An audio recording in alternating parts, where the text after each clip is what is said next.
नमस्कार दोस्तों।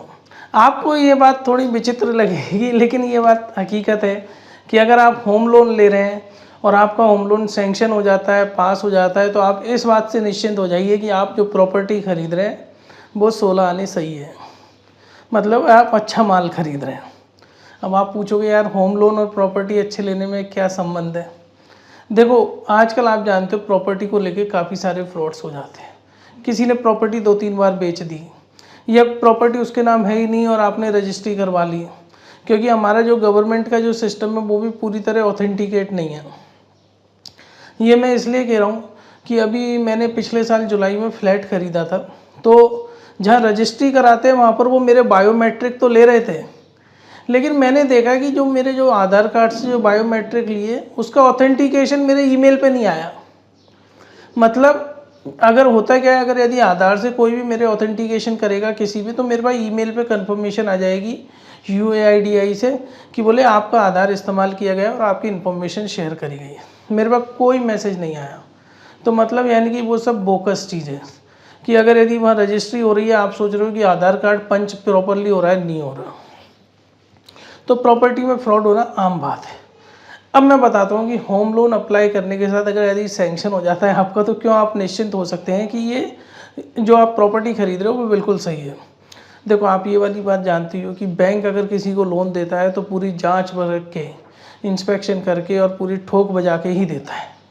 चाहे वो सेलर हो चाहे बायर हो, सेलर भी जो जिससे आप प्रॉपर्टी खरीदो उसकी भी KYC बैंक चेक करेगा, प्रॉपर्टी के डॉक्यूमेंट चेक करेगा, सब कुछ चेक करेगा। बेसिकली बैंक क्या क्या वेरीफाई करेगा? KYC वेरीफाई करेगा, बैंक प्रॉपर्टी वेरीफाई करेगा कि फिजिकल लोकेशन पे भी प्रॉपर्टी डीमार्केटेड है या नहीं है, उसके नाम है या नहीं, उसके आस पड़ोसियों से पूछेगा। प्रॉपर्टी की जो वैल्यूएशन आप बता रहे हो, सेलर बता रहा है, वो वाकई में है या नहीं, वो थर्ड पार्टी वैल्यूअर से वो वेरीफाई करवाएगा। बैंक देखेगा कि उस पर कोई एग्जिस्टिंग लोन तो नहीं चल रहा है सरसई की वेबसाइट से। बैंक देखेगा कि प्रॉपर्टी पर कोई वाद विवाद तो नहीं है, टाइटल इन्वेस्टिगेशन रिपोर्ट जो वकील देखेगा उससे। हर तरीके से बैंक देखेगा, तभी बैंक लोन सैंक्शन करेगा। इसमें सबसे ज़्यादा जो इम्पोर्टेंट चीज़, दो चीज़ें आती हैं आपके लिए।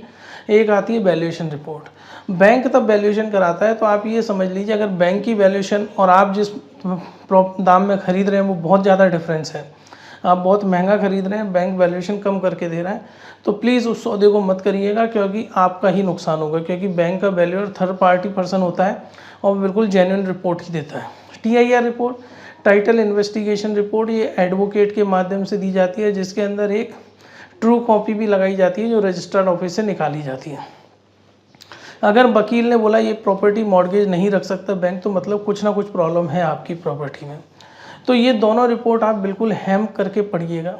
और ख़ासकर मैं बोलता हूँ अप्लाई सिर्फ सरकारी बैंकों में करना। प्राइवेट बैंकों का कोई ईमान धर्म नहीं है, वो कुछ भी कर देते हैं। मैं ये जो बता रहा हूँ, ये बता रहा हूँ अगर आप सरकारी बैंकों में अप्लाई करो, और ख़ासकर स्टेट बैंक ऑफ इंडिया में।